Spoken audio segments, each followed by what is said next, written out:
लोकशाही वाचवण्यासाठी तुम्हीही पुढाकार घ्या. ठाकरे गटाचे खासदार संजय राऊत यांचं हे आवाहन आता राज्यात मोठी राजकीय चर्चा निर्माण करतंय.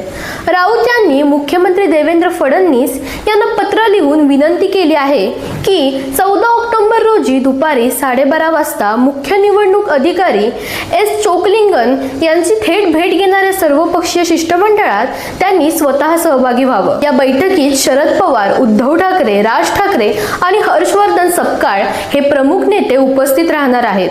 राऊत म्हणतात की ही राजकारणाची लढाई नाही, लोकशाही वाचवण्यासाठी प्रयत्न आहे. पण राजकीय वर्तुळात चर्चा अशी, मुंबई महापालिकेच्या 2026 निवडणुकीच्या पार्श्वभूमीवर हे पाऊल राजकीय डावाचं आहे का? कारण आरक्षणाचे आराखडे जाहीर होताच अनेक माजी नगरसेवकांमध्ये उमेदवारीवर संकट आलंय. 227 पैकी 17 प्रभाग अनुसूचित जाती जमातींसाठी राखीव झाले आहेत. म्हणजे सगळ्यांच्या नजरा आता एका गोष्टीकडे. ही खरी लोकशाही वाचवण्याची चळवळ आहे का, की निवडणुकीच्या रणनीतीचा खेळ?